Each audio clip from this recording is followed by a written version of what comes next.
We have one main goal for this week, which is a really important part of an organic chemistry course, and that is nomenclature. All right, how we name our organic molecules here. And this is going to be something that's going to haunt us throughout the entire course. Every new functional group we learn, we're going to learn how to name that functional group, okay?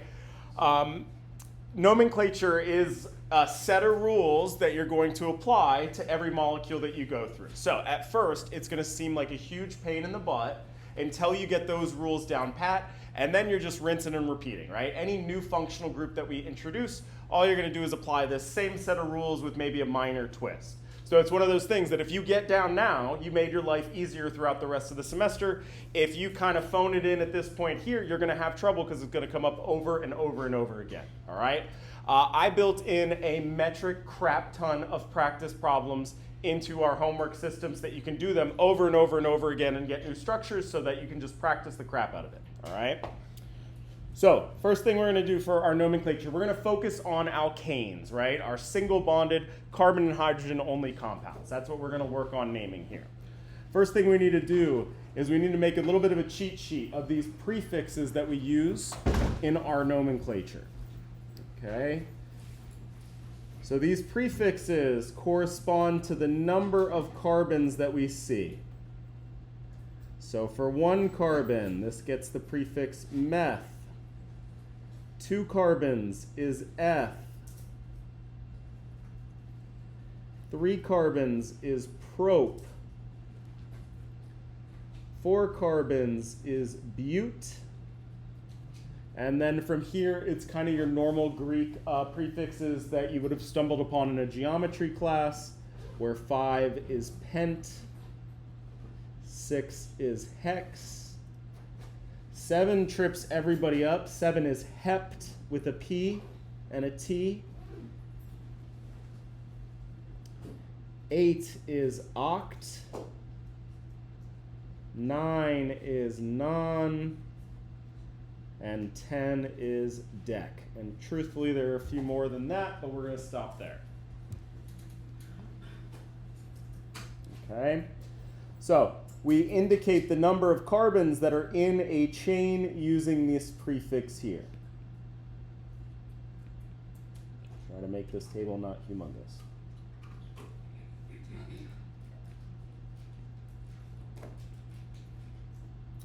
All right, and this is like a little bit of a cheat sheet, but we got to know these here. We're not going to be given this chart on an exam.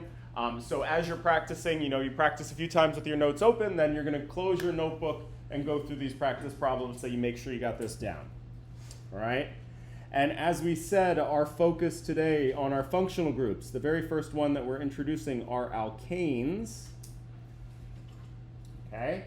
And so we indicate the presence of a functional group with a suffix. In the case of alkanes, that suffix is ANE.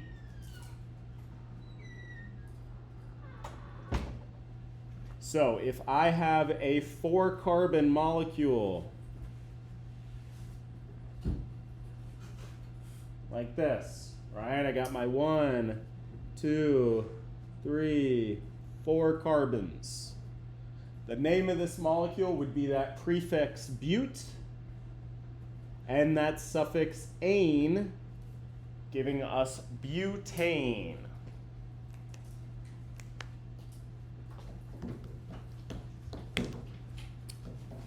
You may have heard of like a butane lighter. It's a common fuel source that's used because, again, that's really the only reactions that our alkanes have are those combustion reactions.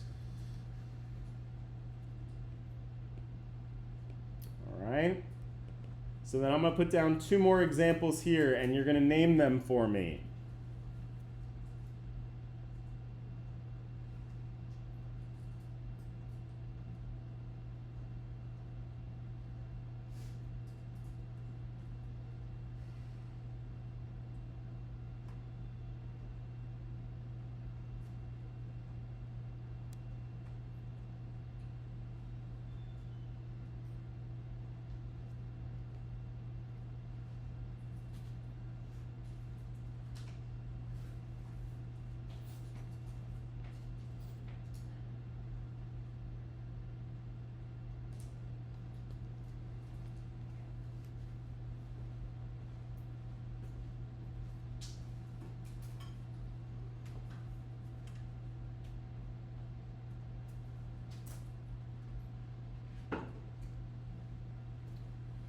right, what's that second one? Octane, right? So you just need to make sure you know how to count your carbons. 1, 2, 3, 4, 5, 6, 7, 8. So that's my prefix oct. And we're going to be talking exclusively about alkanes. So that is octane. You go to the gas station, you got high octane gas, right? That's that thing there. All right, and then what about this little asterisk looking thing here? What is that one? Propane, right? 1, 2, 3. So for all of your propane and propane accessories, when you buy up, most gas-powered grills are run off this particular molecule right here, right? When you buy those big cylinders, it's full of a bunch of those things. Okay, 3 carbon alkanes. Cool. So that's all well and good if we're talking about these straight chain molecules, right? But then how do we introduce these molecules that have these branch points? This is where nomenclature becomes a little bit more complicated. So we're going to start making a list of rules here that we're going to be following, and sort of we're going to escalate in complication, introducing more and more complicated stuff. Whoops. All right. So let's take an example here, and we'll use this to pick apart. All right, we're going to put down these 5 carbons. All right, but now we're going to have a branch sticking off of that very middle carbon there.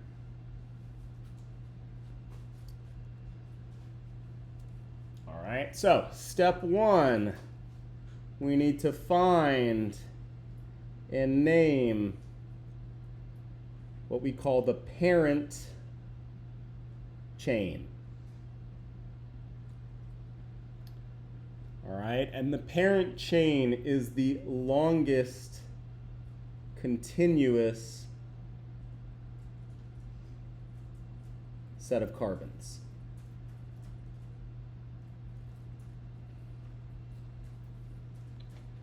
All right, so in your molecule, you're going to, very first step that you're going to do anytime you do a nomenclature problem is you need to find that parent chain, that longest continuous set of carbons. And it's going to be kind of a trial and error where you're just counting carbons on the page, right? So if I said, like, for example, I go 1, 2, 3, 4, okay. 1, 2, 3, 4, 5. The longest continuous set of carbons are those 5 carbons there, right? That's my parent chain in this molecule. All right, and a 5 carbon stretch here is going to be called what? Pentane. So my parent chain here is pentane.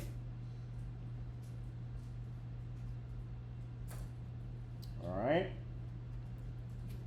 Step 2. I'm going to leave some room because we're going to have some more notes to put under each of these here. We're going to find and name our substituents. It's anything that's not a parent chain.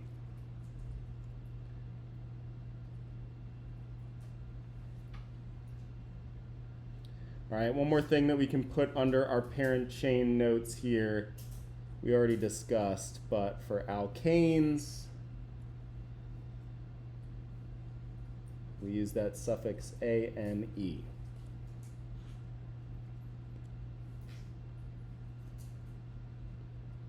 All right, so we need to find and name our substituents here. That's anything outside of my parent chain. So my substituent is going to be this carbon right here. Okay, so how do we name our substituents? Okay, again, if we have a alkyl substituent, which is what we have here, just all carbons and hydrogens, it's that same prefix we made from our table on the other side, right, indicating the number of carbons, but we have a YL ending on it.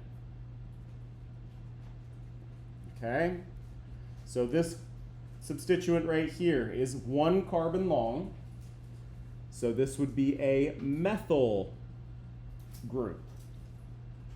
That same prefix indicating one carbon meth, but now we put the YL on the end. All right, because it's not a parent chain, it's a substituent. All right. Step 3. We need to number our parent chain.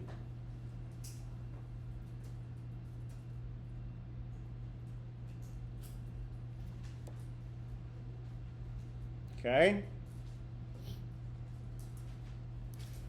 So, we got a parent chain here. You can always number it 2 directions, left to right, right to left, right? 1, 2, 3, 4, 5. If I go the other direction, 1, 2, 3, 4, 5. You see, regardless, my methyl group is on carbon 3. So in this particular example, it wouldn't matter which one we picked. We're going to have a whole logic behind which numbering system we pick. For this particular molecule, that methyl group's on carbon 3, no matter which direction you go from. All right, so for the sake of clarity, let's just get rid of one of these.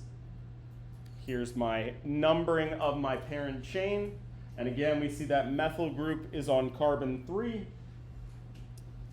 So then our last step here, we're going to assemble our name.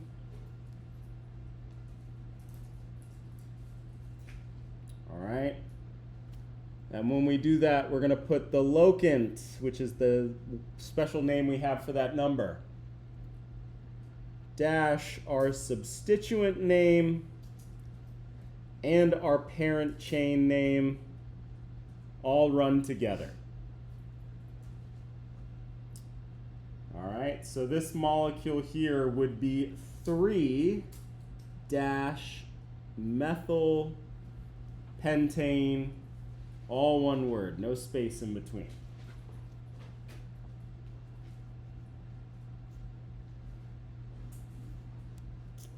Right, so we got to find our parent chain, longest continuous set of carbons that we see in our molecule. We're going to find and name our substituent. In this case, that was this methyl group. We're going to number our parent chain. That's where I got that 3 from. That methyl group was on carbon 3.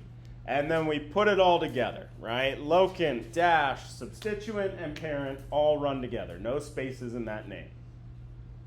What's up?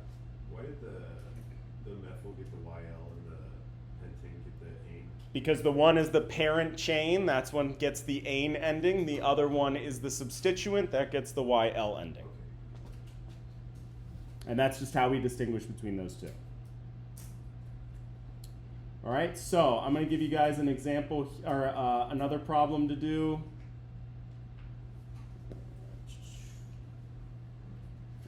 All right, I'll put down 2 more here.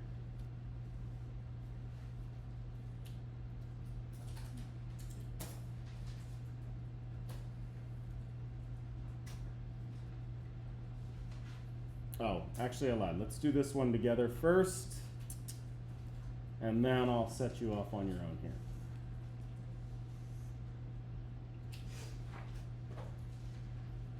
All right, so for this one, very similar, right? I just moved my methyl group over 1.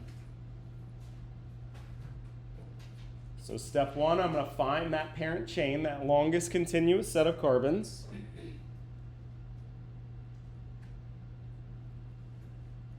Okay, so again, my parent chain is that pentane.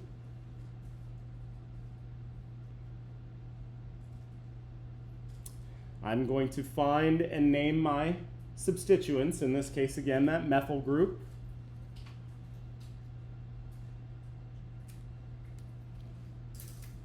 Okay, now step 3, we got to number our parent chain. And again, we're going to number in both directions.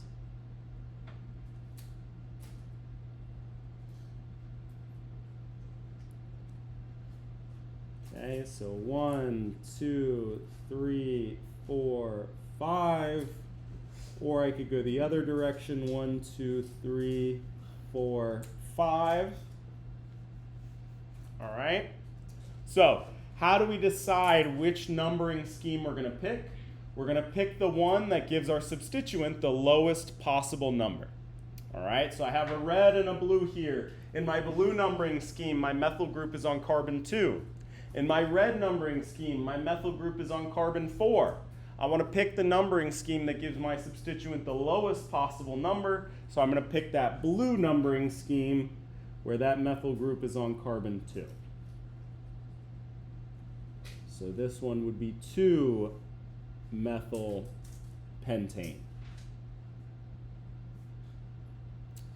All right, so we're going to number our parent chain in both directions. We're going to pick the numbering scheme that gives our substituent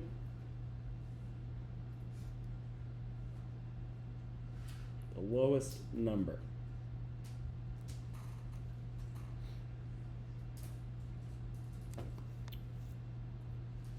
All right. And just looking at these two examples here, I guess the last step was to assemble everything, right? So I put the locant dash substituent and then parent. All right, and just to look at these two examples here, the first one was 3-methyl pentane. The second one was 2-methyl pentane. This is the whole logic behind nomenclature in organic chemistry, is that you were pointing at one particular structure, right? You know exactly the structure of the molecule that I'm talking about because there's no like ambiguity to it. That's the whole idea, is every name corresponds to exactly one distinct structure. And notice how every carbon in this molecule is accounted for in my name. All right, that's another sort of important check to do once you've gotten your name figured out. Everything needs to be accounted for in that name. All right, so I'm going to put down some examples here, and you guys are going to name these for me.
All right, what's the parent chain in that first example? All right. right? So my longest continuous set of carbons are these 1, 2, 3, 4, 5, 6. So we have a hexane as our parent chain. Okay. What's my substituent called? This is, again, just a 1-carbon substituent here, so this is a methyl group. All right. I'm going to number my parent chains. I'm going to go both directions. 1, 2, 3, 4, 5, 6. 1, 2, 3, 4, 5, 6. So which numbering scheme am I going to pick? The blue or the red? The red, because that puts my substituent on the lowest possible number. Okay, so this would be 2-methyl hexane. All one word, all run together. All right, again, the 2 is my locant, the methyl is my substituent, and the hexane is my parent chain. Okay? All right, and this is a good example of why we number it both directions. All right? All right, what about this next example here? What's my parent chain? All right, be careful. 1, 2, 3, 4, 5. 1, 2, 3, 4, 5, 6. What is the longest continuous chain in this molecule? 6 carbons, right? So be careful. Just like our numbering scheme, we got to be careful. It might be numbered the opposite direction. We are very naturally trying to read left to right, all right? But these molecules can be oriented on the page, however. And so you need to make sure to go through, tap, tap, tap your page, make sure you got the longest continuous set of carbons. In this case, I'm going to go with that pink, and my parent chain is going to be a hexane.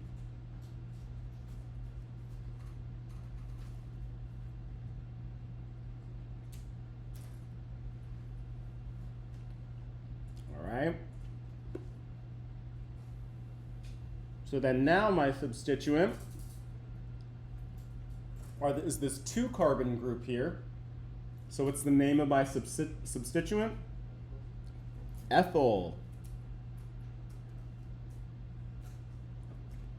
All right, and then we'll put in our numbering. 1, 2, 3, 4, 5, 6. Or the other way, 1, 2, 3, 4, 5, 6. So which way am I going to do, red or blue? Red. So this would be 3-ethyl hexane.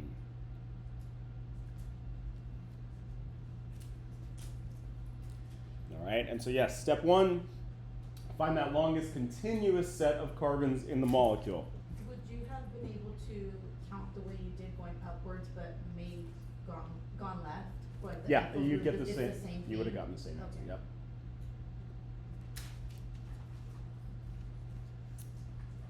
All right, so then let's do another example. Introduce another rule here.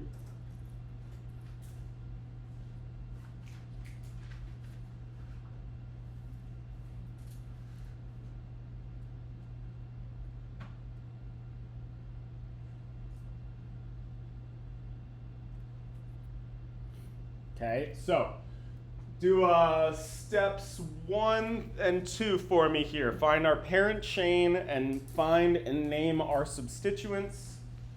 All right.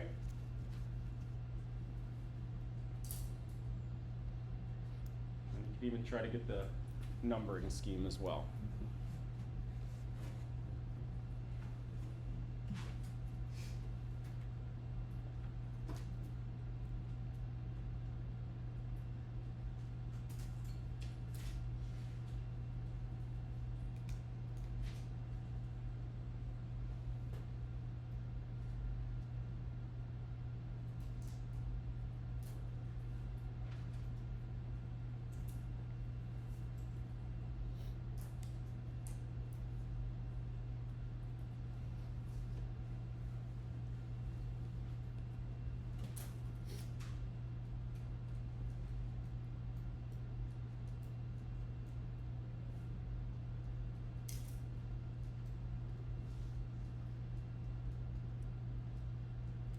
right, what's my parent chain? The heptane. Yep, 1, 2, 3, 4, 5, 6, 7. So heptane. All right, and so now my substituents, I have this one right here. What is that one? This is a methyl group. And I have this one up here. What's this one? Also a methyl group. All right, so what do we do when we have multiple identical substituents? We're going to use prefixes di, tri, tetra. All right, so we can go back over here in our find in name substituent. We want to make another rule.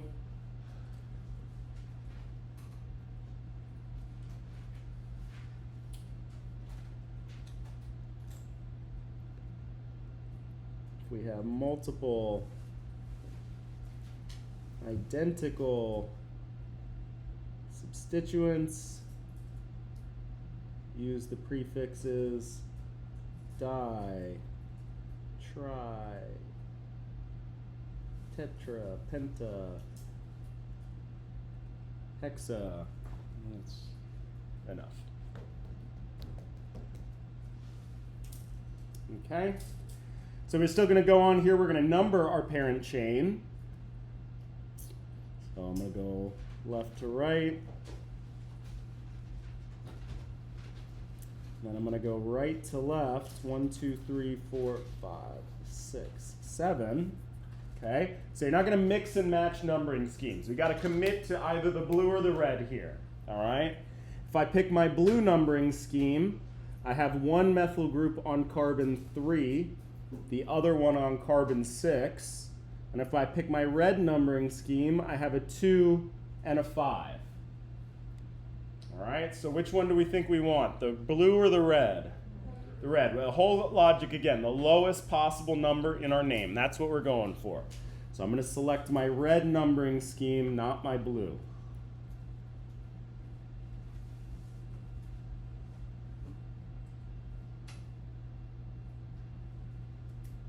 Okay. And importantly, I need the location of both of those methyl groups in my name. Right? I'm going to use this di, so dimethyl, but I'm going to still include both of those numbers. So this would be 2, 5 dimethyl heptane.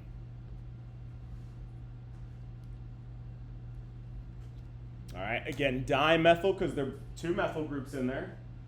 2, 5, one of them's located on carbon 2, the other one's located on carbon 5. All right, so we can just sort of make a note here when we're saying that we're going to assemble our name. We said locant dash, substituent, and parent.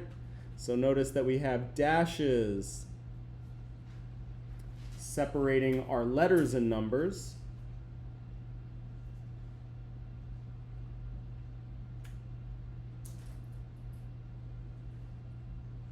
And we have commas separating our different letters, or our different numbers rather.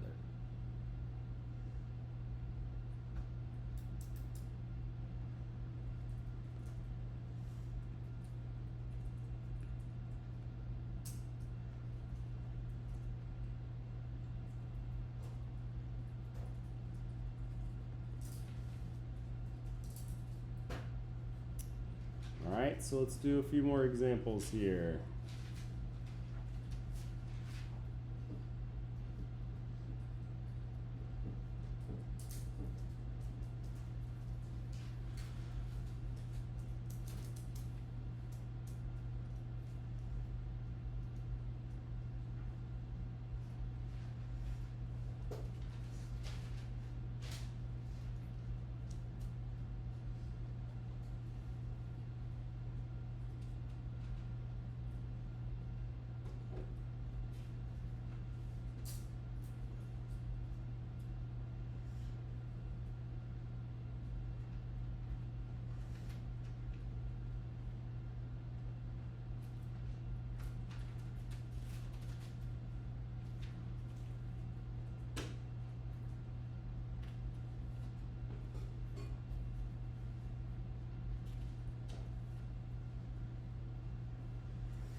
right, so in this first one, my parent chain is what?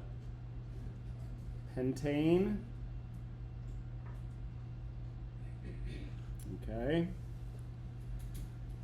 Now these are two different substituents. All right, even though they're on the same carbon, they're not attached to one another. So these are two methyl groups.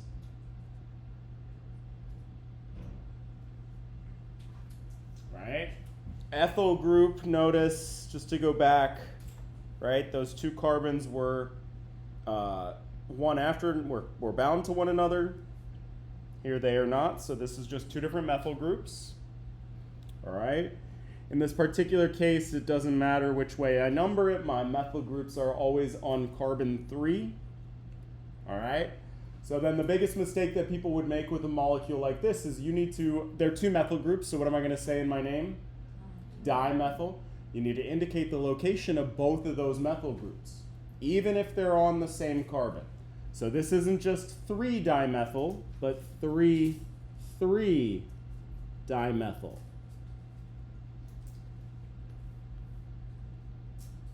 Because it could be 3,4-dimethyl or 2,3-dimethyl, right? You need to indicate the location of both of those methyl groups in your name.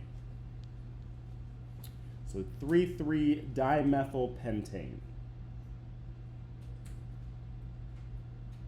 All right, for this one here, 1, 2, 3, 4, 5, 6, 7, 8 carbons. So my parent chain here is octane.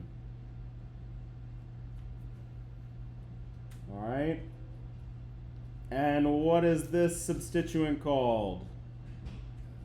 So this is an ethyl group. I have an ethyl group over here. I have another ethyl group over here.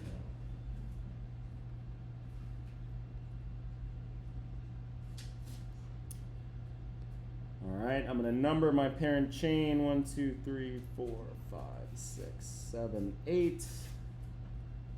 1, 2, 3, 4, 5, 6, 7, 8. All right, so if you're having, you get kind of good at it. It might be easy to see off the bat what it should do. If you're ever having trouble, just list out what they are in each of them. So my blue is a 4, 6. My red is a 3, 5. And so which one am I going to go with? The red. All right, and so this one would be 3, 5 diethyl octane.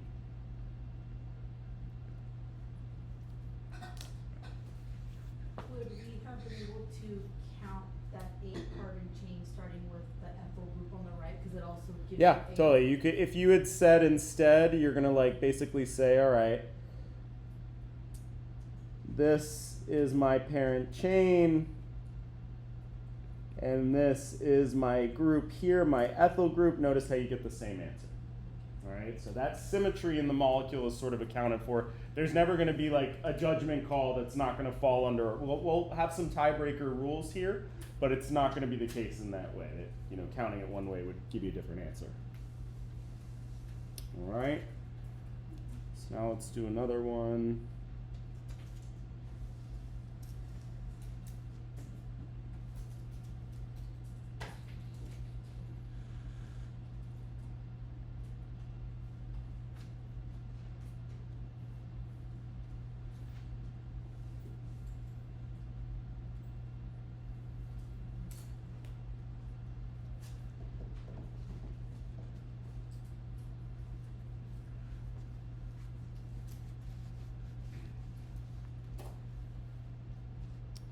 Alright, you can get all the way through step 3. We're going to have to add something to our assemble the name step here. You can get all the way through step 3 on this one.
All right, what's my parent chain here?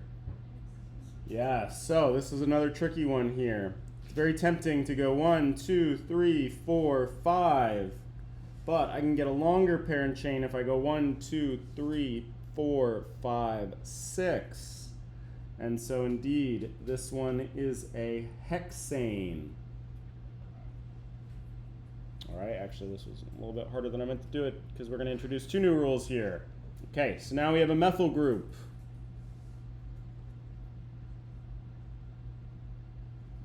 And we have an ethyl group.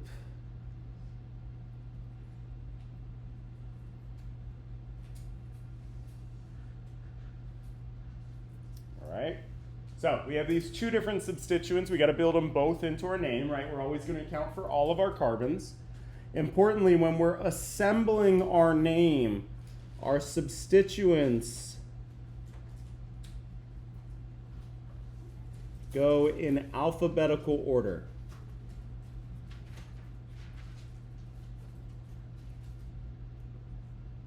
All right, so my ethyl group will come before my methyl group in my name. All right, but I kind of conveniently glossed over step 3 here, so let's go through and number this thing as well. 1, 2, 3, 4, 5, 6. We go another way. 1, 2, 3, 4, 5, 6.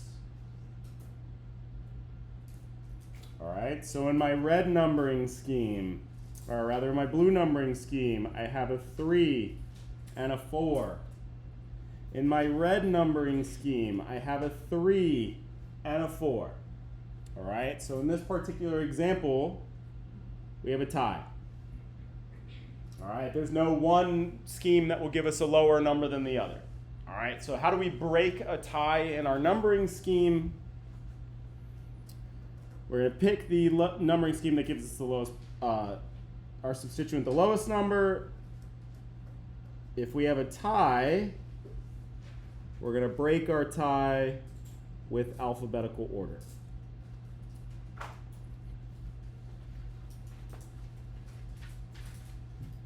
All right, so 2 distinct things that we just added on here. Let me just sort of try to hammer this home.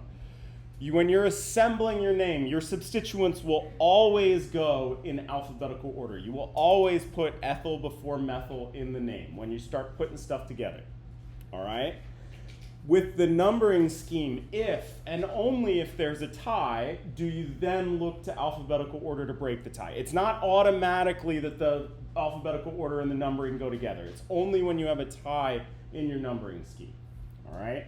So we'll sort of do some examples to differentiate these. But for this one here, my tiebreaker, I'm going to go with the blue numbering scheme because that puts the 3, the F, before the 4, the meth. Right? So I'm going to use my alphabetical order to break the tie, and that's why I'm going to go with the blue numbering scheme here.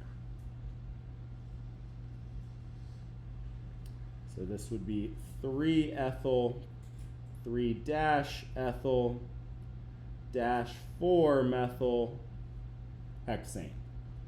Right? I have dashes between all my letters and numbers, and then my substituent just kind of runs into my parent chain, no spaces.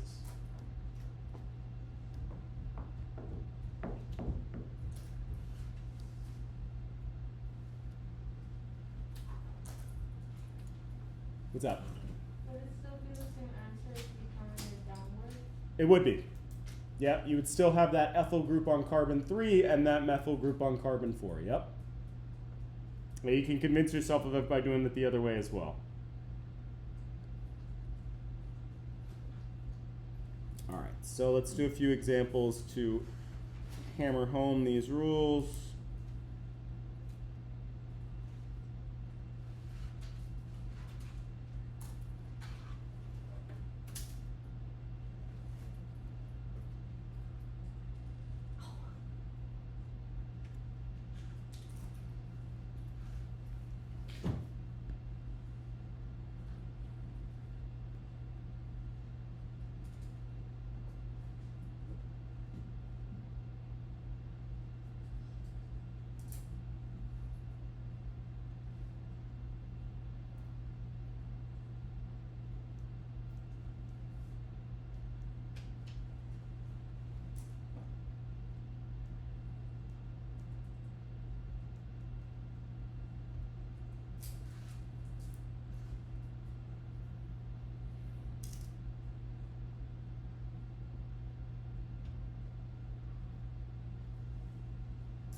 So that the tiebreaker for when the numbers are the same is you look at alphabetical order. Here you don't have a tie. So it doesn't have to be alphabetical. No, but when you put your name together, you're always going to put your substituents in alphabetical order. Okay.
Alright, so this first one here, my parent chain is this 1, 2, 3, 4, 5, 6 continuous set of carbons.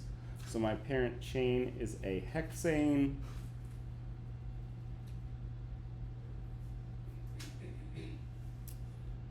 Alright, I'm going to find my substituents. I got this one carbon substituent here. This is a methyl group.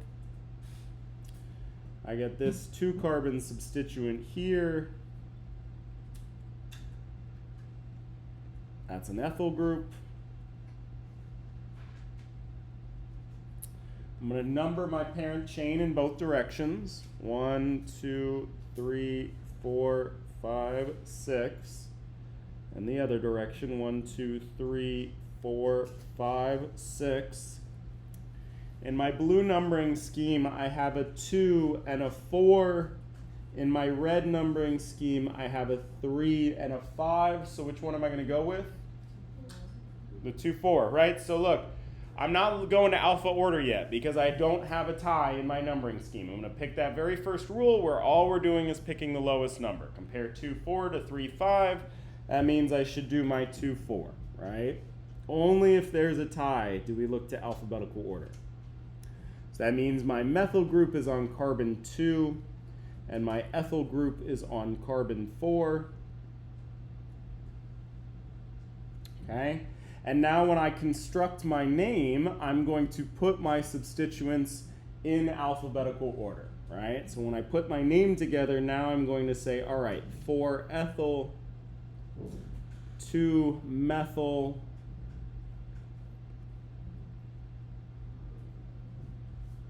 hexane.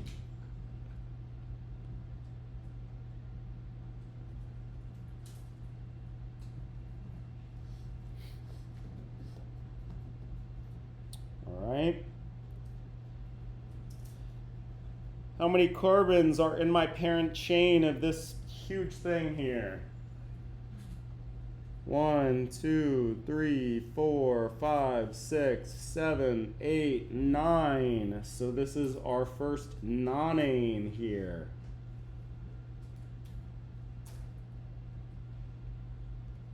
All right. What's this 2 carbon substituent going to be called? This is an ethyl group. And what about this one over here? Now we have 3 carbons, so absolutely this one is a propyl group.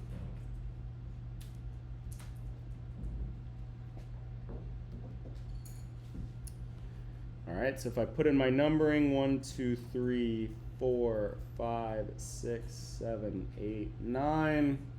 Go the other way. 1, 2, 3, 4, 5, 6, 7, 8, 9.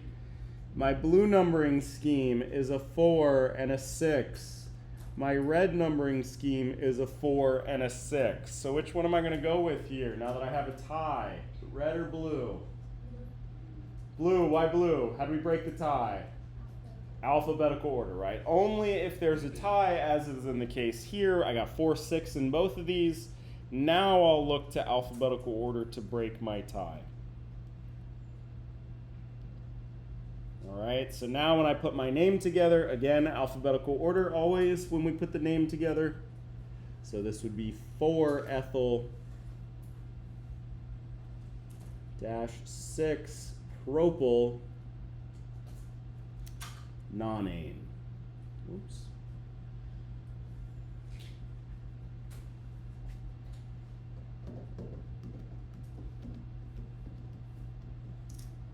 All right.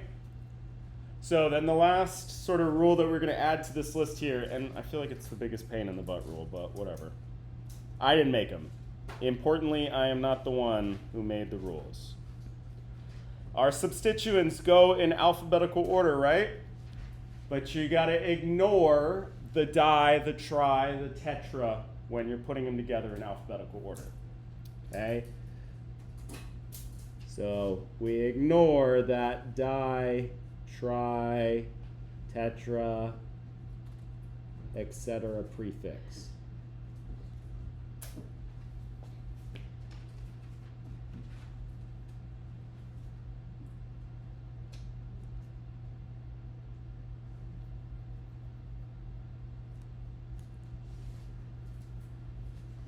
All right, so let's just do an example.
So, what's my parent chain in this molecule?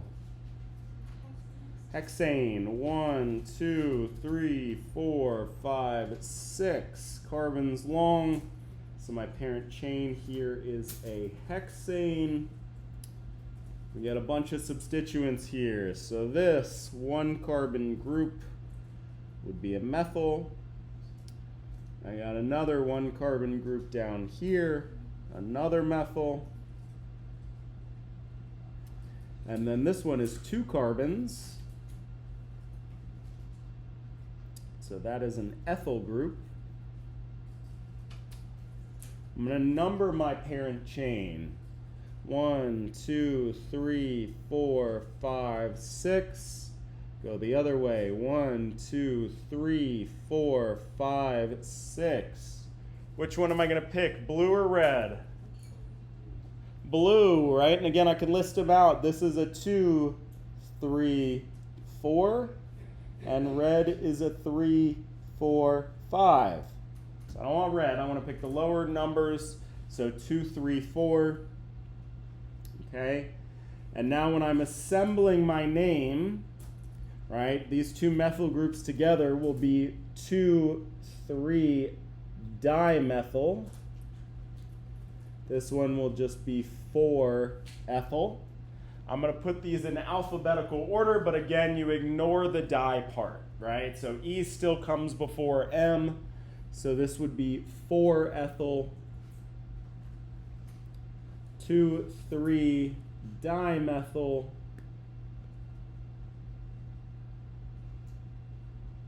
hexane. Just rolls off the tongue, huh? Okay. So then in my last one here, what's my parent chain? Yeah, so 1, 2, 3, 4, 5, 6, 7, 8. I got an octane.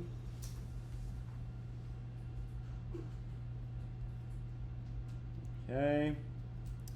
Again, this one right here is an ethyl group.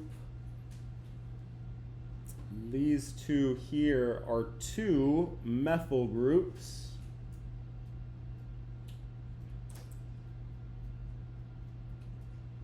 All right, let's put down our numbering. 1, 2, 3, 4, 5, 6, 7, 8. Go the other way. 1, 2, 3, 4, 5, 6, 7, 8. All right, let's take a poll here. Who thinks it should be the blue numbering scheme? Who thinks it should be the red numbering scheme? All right, this is a tricky one, but remember, let's list them out. It is indeed the blue numbering scheme. Why is that?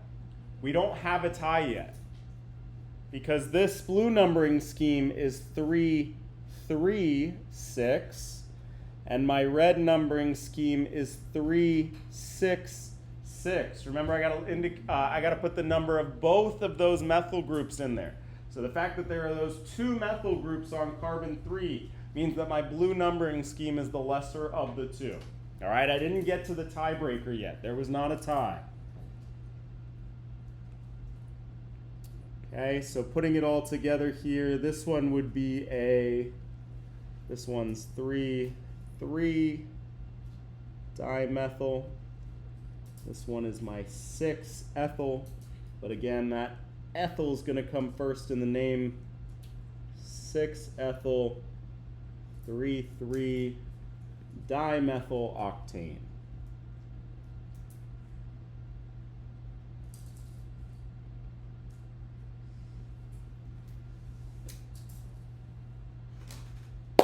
All right.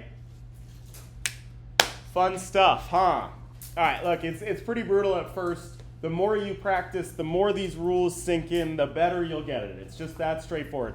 And again, the nice part is if you get this set of rules down now, they really don't change much when we start introducing new functional groups. All you do is change the ending, right? Methanol, that's a 1-carbon alcohol, right? So if we can get this set of rules down now, we can build off it no problem in the future. All right? Cool. So we're going to end a little bit early because I'm going to give you guys a second to view your exam. You can, I have your exams graded.